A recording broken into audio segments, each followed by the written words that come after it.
ये एक गांव है जहां कुछ दिनों पहले तक रात में बड़ी अजीब अजीब सी आवाजें सुनाई देती थीं। उन आवाजों को सुनकर गांव वाले डर जाया करते थे, लेकिन कोई बुरी दुर्घटना नहीं घटी थी, इसीलिए लोग चैन से थे। आखिर हुआ क्या था? एक दिन हरे कृष्ण रात में अपनी पत्नी प्रिया से बात कर रहा था, तो अचानक दोनों चौंक गए, बाहर भागे और चारों ओर देखा, लेकिन उन्हें कोई नहीं दिखा। जब वे बाहर थे, एक चुड़ैल उनके घर में घुस गई। गैस सिलेंडर कहाँ है? किचन में गैस सिलेंडर तो होना चाहिए। चुड़ैल ने चारों ओर अपनी नजरें घुमाई। जैसे ही उसने गैस सिलेंडर को देखा, उसने उसे उठाया और लेकर वहां से गायब हो गई। हरे कृष्ण और उसकी पत्नी घर के अंदर आए।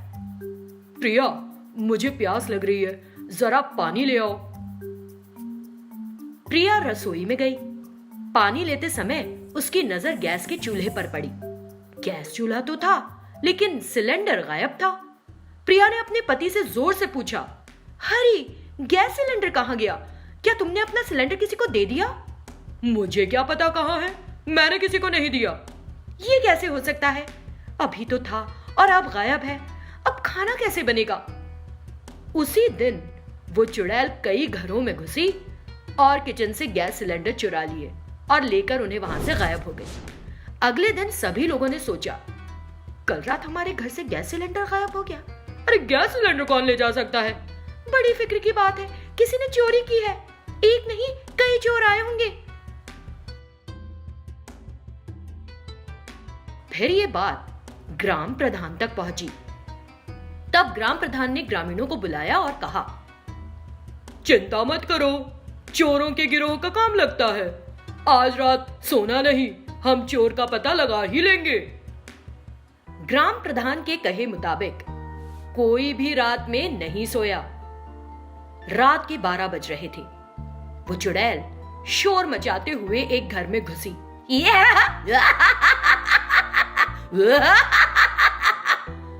लोग देखकर हैरान रह गए। तुरंत ग्राम प्रधान उस घर के पास गया और दरवाजा कसकर बंद कर दिया। उस चुड़ैल ने गैस सिलेंडर को उठाया और बाहर आने लगी। दरवाजा बंद देखकर उसने दरवाजे को ठोकते हुए कहा, दरवाजा किस पाजी ने बंद कर दिया? खोल दरवाजा। जोर जोर से चीखने लगी। इस बीच ग्राम प्रधान एक जादूगर को ले आया। उस जादूगर को देखकर चुड़ैल डर गई और विनती करने लगी, मैं किसी का बुरा थोड़ी ना करती हूँ, मुझे कुछ मत करना। कौन हो तुम? इतने गैस सिलेंडर किस लिए चाहिए तुम्हें? चुड़ैल रोने लगी और बोली, मैं पास के जंगल में रहती हूँ। मुझे सिलेंडर में जो गैस होती है ना, उसकी गंध बहुत पसंद है, इसलिए मैं इन गैस सिलेंडरों को ले जा रही हूँ। फिर इन्हें सूंघती रहूंगी। किसी का बुरा तो नहीं किया ना मैंने, मुझे कुछ मत करना। चुड़ैल जादूगर के सामने गिड़गिड़ाने लगी।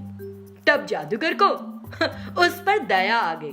ठीक है, मैं तुमको इस गैस सिलेंडर के अंदर ही डाल देता हूँ। अपनी जादुई शक्तियों से कुछ ऐसा करूंगा कि ये सिलेंडर हमेशा गैस से भरा रहेगा।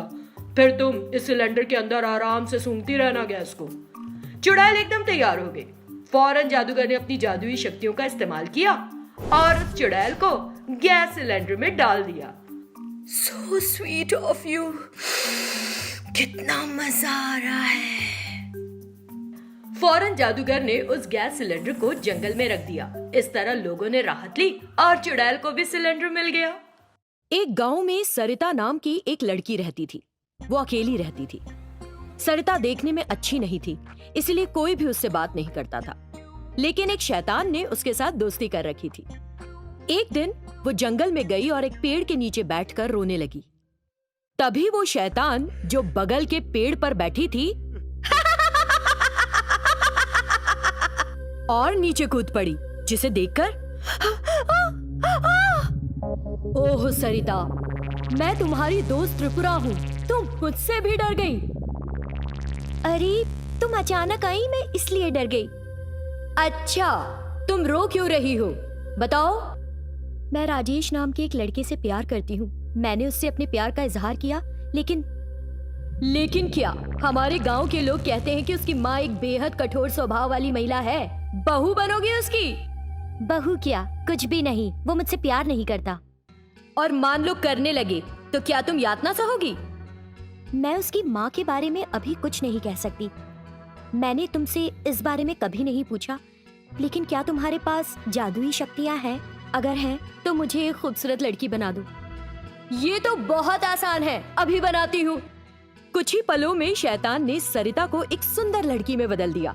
वो बहुत खुश हुई और राजेश के पास गई। उसने उसे सब कुछ बताया। राजेश ने उसके प्यार को स्वीकार कर लिया। फिर राजेश ने अपनी माँ लक्ष्मी को अपने प्यार के बारे में बताने की सोची। माँ, मुझे सरिता से प्यार हो गया है। वो बहुत खूबसूरत लड़की है, बस एक अनाथ है। अगर तुम सहमत हो तो मैं उससे शादी करना चाहता हूँ। प्यार व्यार कुछ नहीं, तुम्हारे चाचा की बेटी तुमको बहुत पसंद करती है। उसके पिता ने कहा है कि वो दहेज के रूप में पैसा और घर के साजो सामान की चीजें देगा। अपना मुंह बंद रखो और उससे शादी कर लो। नहीं माँ, सरिता ही मेरी पत्नी बनेगी और तुम्हारी बहू। मैं तो मजाक कर रही थी मेरे बेटे। मैं ये जानने के लिए ऐसा कह रही थी कि तुम सरिता से कितना प्यार करते हो। कल एक शुभ दिन है, मैं तुम्हारी शादी का इंतजाम करती हूँ। अगले दिन राजेश और सरिता की शादी हो भी गई। लक्ष्मी ने शुरुआत में तो अपनी बहू की देखभाल की, लेकिन कुछ दिनों के बाद वो बातों से सरिता को कोसने लगी। क्या बहू, हमने तुम्हारी वजह से एक इतना अच्छा घर गवा दिया, नहीं तो दहेज के रूप में हमें करोड़ों रुपए मिलते।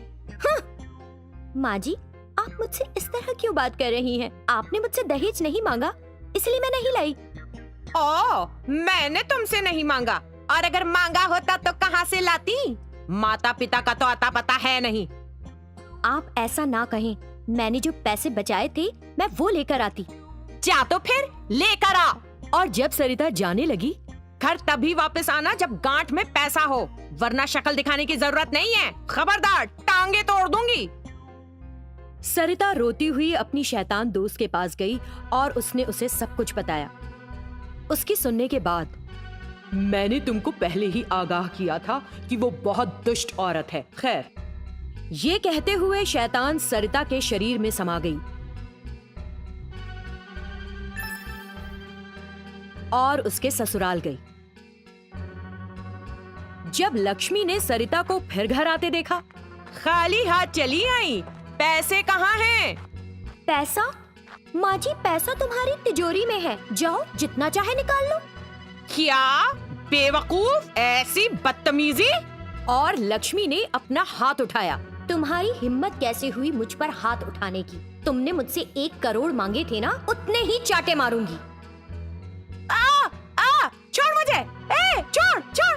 कुछ देर बाद सरिता ने उसकी पिटाई बंद कर दी, लेकिन लक्ष्मी बहुत गुस्से में थी। मेरे बेटे को घर आने दे, फिर देखती हूँ तुझे। और वो अंदर चली गई। थोड़ी देर बाद राजेश घर आया। जब लक्ष्मी उससे सब कुछ कहने जा रही थी तो शैतान ने सरिता के शरीर को छोड़ दिया और लक्ष्मी के शरीर में घुस गई और बात को बदल दिया। राजेश, मेरी बहू एक बहुत अच्छी लड़की है। वो सब काम करती है, मेरे पैरों की मालिश भी। मैं बहुत खुश हूँ। ये कहलवाया और शैतान ने लक्ष्मी का शरीर छोड़ दिया और फिर से सरिता के शरीर में घुस गई। तब राजेश ने सरिता को बुलाया। माँ ने जो कहा वो सच है? हाँ राजेश, माँ जी भी बहुत अच्छी हैं। बढ़िया, फिर तो तुम रोज यही करो। अपने बेटे की बात सुनकर लक्ष्मी ने सोचा, ये क्या? मैंने इससे कहा कि इसने मुझे पीटा था और ये इससे कह के गया रोज वही करो। तो तब से जब भी राजेश घर पर नहीं होता, शैतान लक्ष्मी को रोज पीटती। एक दिन लक्ष्मी जो दर्द सहन नहीं कर पा रही थी, सरिता बेटा, मुझे माफ कर दे। मैं अब तुझे कोई नुकसान नहीं पहुंचाऊंगी, तू जो चाहे कर। मैं मानती हूँ अपनी गलती। तुरंत शैतान ने सरिता के शरीर को छोड़ दिया और सामने आ गई। हाँ, अब ठीक है, इसे फिर कभी ना दोहराना, वरना मैं भी दोहराऊंगी। उस शैतान को देखकर लक्ष्मी हैरान रह गई। क्या तुमने ये सब किया? ओह शैतान बहू! और लक्ष्मी ने अपना व्यवहार सही कर लिया। एक बार की बात है, समुद्र किनारे एक गांव में एक मछुआरा रहता था। एक दिन जब वो मछली पकड़ने गया, उसने अपने जाल में एक मछली पकड़ी। वो उस मछली को लेकर घर आ गया। उसने वो मछली अपनी पत्नी को दी और पकाने के लिए कहा। मछली काटते वक्त मछुआरे की पत्नी को उसके पेट के अंदर एक हीरा मिला। इस मछली को पकाओ नहीं और इसे नमक में रखो। मैं इस हीरे को शहर में बेचकर ढेर सारा पैसा कमाऊंगा। ऐसा कहकर वो मछुआरा शहर चला गया, लेकिन रास्ते में उसे कुछ संदेह हुआ। हीरे को बेचना इतना आसान नहीं था। हीरों का व्यापारी मुझे हीरे की असल कीमत नहीं देगा और बहस करने पर हो सकता है कि मुझे राजा के सैनिकों से पकड़वा दे। इससे पैसा तो मिलेगा नहीं, जेल की कैद और भुगतनी पड़ जाएगी। इसलिए मछुआरे ने उस हीरे को राजा को उपहार स्वरूप देने की सोची। बदले में राजा जो देगा उसी में संतुष्टि कर लूंगा। इस ख्याल के साथ वो सीधा राजा के महल गया। तुम्हें महल के अंदर क्यों जाना है? मैं महाराज से मिलना चाहता हूँ। राजा तुम जैसे लोगों से मिलेंगे क्या? मछुआरा बहुत दुखी हो गया और सोचता हुआ बोला, मुझे राजा से किसी भी कीमत पर मिलना है। मैं उनसे किसी चीज की मांग नहीं करूंगा, बस उन्हें एक चीज देकर लौट जाऊंगा। लेकिन सैनिक ये जानने पर अड़ा था कि मछुआरा राजा से क्यों मिलना चाहता है। उसने कहा, देखो भाई, अगर मैं तुम्हें महल में जाने दूंगा तो मुझे सजा मिल सकती है। तुम मुझे वो चीज दिखाओ, मैं सीधा जाकर राजा को देता हूँ। दिखाओ क्या चीज लेकर आए हो। क्योंकि और कोई चारा नहीं था, मछुआरे को सैनिक को वो हीरा दिखाना पड़ा। उस सैनिक ने एक दूसरे सैनिक को अपनी जगह तैनात किया और महल के अंदर चला गया। कुछ देर बाद वो रेशम के कपड़ों के साथ आया और मछुआरे से बोला, हीरे के बदले में राजा ने तुम्हें ये रेशम के कपड़े तोहफे में दिए हैं। मछुआरा निराशा से बोला, क्या राजा ने बस यही तोहफा दिया है, इसके अलावा कुछ नहीं दिया? तो क्या उस साधारण से मोती के बदले में अपना आधा राज्य पकड़ा देगा? जाओ भाई जाओ यहाँ से। सैनिक ने जब मछुआरे को इस तरह डांटा तो वो बेहद निराश हो अपने घर चला गया। असल बात ये थी कि उस सैनिक ने वो हीरा राजा को दिया ही नहीं था। अगले दिन वो सैनिक एक जाने माने जौहरी के पास गया और वो हीरा दिखाया। तुम खरीदोगे इसे? बदले में कितना पैसा दोगे? जौहरी ने हीरे को अच्छी तरह से जांचा और जान गया कि ये तो एक बेशकीमती हीरा है। तुम्हें ये कैसे मिला? मेरा एक रिश्तेदार समुद्री सौदागर है, उसने मुझे उधार लिए हुए पैसों के बदले में ये दिया है। मैं इसके तुमको 5,000 दे सकता हूँ। मैं बड़ी उम्मीद से तुम्हारे पास आया था। मैं तुम्हें 10,000 रुपए दूंगा, चाहो तो बेचो, नहीं तो कोई दूसरा खरीदार ढूंढ लो। सैनिक ने हीरा जौहरी को दे दिया और 10,000 ले लिए। जौहरी सोचने लगा, 25,000 की कीमत का ये हीरा कौन खरीद सकेगा।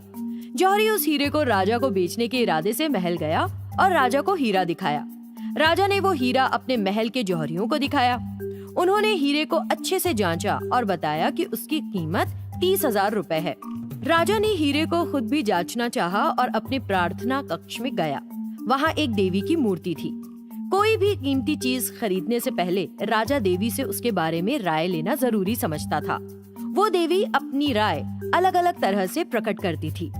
राजा ने उस हीरे को देवी के हाथों पर रख दिया और फिर प्रार्थना में अपनी आंखें मूंद लीं। हीरे के नीचे गिरने से तुरंत उसकी आंखें खुल गईं।